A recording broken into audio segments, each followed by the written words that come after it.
Družbo živijo, danes bomo vlog na malo drugačen način. Snemali bomo intervju presenečenja našega direktorja Jaketa. Vprašanj ne ve, kaj bojo, tako da bomo videli, kaj se bo zgodilo. Gremo.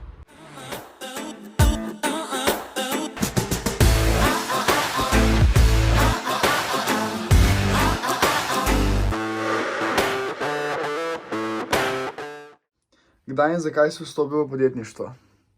Kdaj in zakaj? Pri 16 letih, takrat še z podjetjem Skuterist, sem začel s prodajo nadomestnih delov za skuterje, za mopede, za motorje. Takrat me to ful veselilo. Potem sem se pa pridružil družinskem podjetju, mizarstvu. Zakaj? Ker me je ta stvar v bistvu ful veselila, v osnovi podjetništvo kot tako. Všeč mi je to, da je akcija, to, da se dogaja, to, da je skozi nekaj našponan, da gremo naprej, motivira me recimo to, da rastemo, da se razvijamo in praktično skoraj neodvisno od panoge mi je to tista ta glavna strast. Kako se pa soočaš s stresom, ko pride zraven tega podjetništva? Zbežim v šterijo, pa se ga napijem. Ne, saj ne. V bistvu odvisno, koliko hudi so te stresni momenti. Včasih pridejo tudi situacije, ko ti obstoj podjetja visi na nitki, takrat je fino malo zbistriti misli, pri sebi premleti stvari, se vprašati, kako naprej, pa dostikrat tudi na to vprašanje ni odgovora in takrat malo zmede nastane, no, ampak na koncu se vse stvari vedno iztečejo dobro.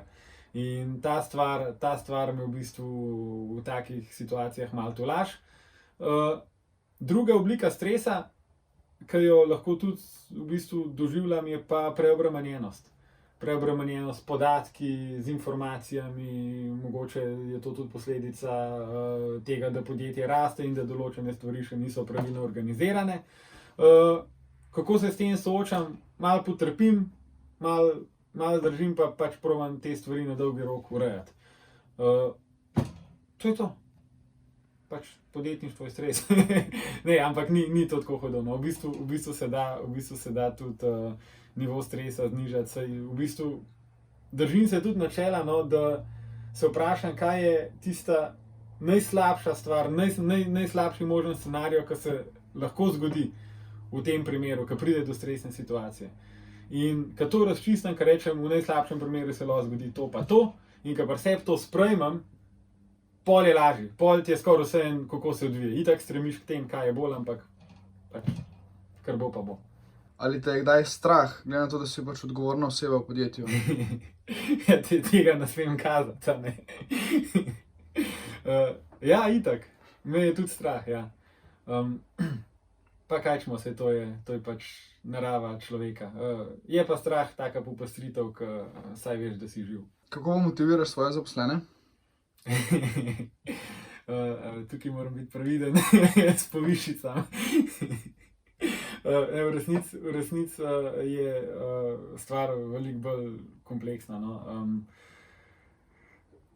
Zaposleni morajo biti del zgodbe. Se pravi, jaz ne želim graditi odnosa, da je pač direktor vse zasluge grejo direktorju, zaposleni pa pač za njega delajo, a ne.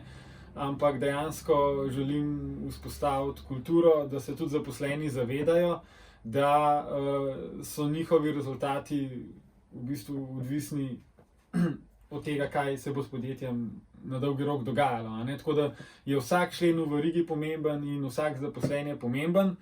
In le, če vsi to vemo, pa če vsi drvimo k istemu cilju, lahko na koncu pač nekaj dosežemo, a ne. Tako da nekako na ta način potem tudi zaposlene motiviram, ker če so rezultati ob recimo določenem zaključku projekta ali pa ne vem, ob koncu leta ali kakorkoli, pol tudi nekako dorečemo plane za naprej, se naprej motiviramo in v bistvu tudi iz tega izhaja potem, ne vem, nagrade v kakršnikoli obliki. Kaj so 3 glavne vrednote, ki jih iščeš pri zaposlenih? 3 glavne vrednote? Jaz mislim, da prva vrednota mora biti zaupanje. To je pač osnova sploh, da začnemo delati. Zdaj, če en drugemu ne zaupamo, pol smo že v osnovi pač pokvarili odnos oziroma ga sploh nismo začeli graditi, kar je največja napaka. Druga vrednota bi jaz rekel, da je odgovornost. To pomeni, da če se za eno stvar dogovorimo, da se tega držimo, ne samo odnos direktor pa zaposlen, ampak tudi v bistvu direktor do zaposlenih. Jaz mislim, da tukaj je pomemben, da beseda pač nekaj šteje in da tudi zaposleni skupaj z direktorjem čutimo odgovornost do dolgoročnega preživetja podjetja, ker v resnici, kot sem prej rekel, to je del vseh nas. Tretja stvar bi pa rekel inovativnost. Ne samo inovativnost na način, da zdaj pa slepo razvijamo nove izdelke, pa razvijamo podjetje pač zato, ker ga moramo, ampak tudi zato, ker ga hočemo. No, želim, da je ta način razmišljanja, da se nenehno razvijamo, tudi del strasti zaposlenih in da to v bistvu tudi pol živijo. Ker inovativnost se lahko odraža tudi v izboljšavah procesov v podjetju, v izboljšanju organizacij, v izboljšani kulturi. In če vsak tukaj prisloni svoj del, pol ni druge poti, kot da gremo skupaj naprej. Kako se je poslovni model spremenil zaradi COVID-19 in pa same karantene spomladi? Ja, dobro vprašanje. Ne vem še. Ne vem še, ker gremo z dneva dan naprej, tako kot nam pač situacija dopušča. Na začetku je bilo zelo strašno. No. Mi smo v bistvu za mesec, dva takrat ostali čist brez naročil, k sreči smo imeli starejša naročila še za izvest. Takrat je bilo tudi veliko dela nadaljavo, od doma, izmenično smo tukaj delali v proizvodnji. In takrat je pač bil vpliv takšen. Mislim pa, da smo vsi takrat tudi na vodilnih pozicijah dojeli, eni prej, eni kasneje, da delo nadaljavo sploh ni tako slaba stvar. In da v marsikaterem trenutku si lahko nadaljavo veliko bolj produktiven, ker imaš manj distrakcij. Je pa res, da tukaj je pa glavno to, ali zaposlenemu zaupaš, ali mu ne zaupaš. To je pa pač tista prva vrednota. Ampak če imamo neko skupno zaupanje, pol bi rekel, da je virus vplival predvsem na to, da zaposlenim zaupamo, kljub temu, da niso fizično tukaj zraven nas v pisarni. Kakšni so tvoji načrti za prihodnost mizarstva Hrovat? Načrti? Jaz bi rekel, da pač nadaljevanje tega, kar zdaj počnemo. Trenutno delamo malo ožjo selekcijo izdelkov, ki bojo na dolgi rok dejansko ostali pri nas v ponudbi, zožali bomo ponudbo in se bomo na tiste izbrane izdelke osredotočili do te mere, da bomo postali v tistih izdelkih najboljši.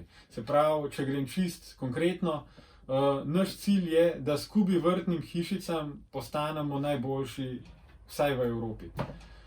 In če želimo to doseči, moramo ves fokus, vso energijo, ves razvoj usmeriti v to smer. Poleg Kubi hišic bi zraven v bistvu še ponudili par drugih butičnih izdelkov, ki ta izdelek dopolnjujejo. In želimo biti na dolgi rok prepoznavni po tem izdelku in ga nadgrajevati. Nadgrajevati v tem smislu, da bi nadaljevali tudi z razvojem hiške Black Edition, tako kot je bilo pozimi pa spomladi že predstavljeno. No, zdaj ta prvo Black Edition hiško že delamo in smo ful ponosni na to. V ponudbo smo recimo dodali tudi bioklimatske pergole Kubi, ki v bistvu tudi je del iste zgodbe, a ne samo pač izdelek, ki ima majčkeno drugačen način uporabe. Tudi v to smer želimo stvari naprej razvijati. Če rečem na obdobje 3, 4, 5 let, želimo postaviti prvo Kubi stanovanjsko hiško. Se pravi, modularna stanovanjska hiša, v kateri lahko živi recimo ena družina, je skladna z zakonodajo, z lokalnimi predpisi. Tako da ja, v to smer želimo iti.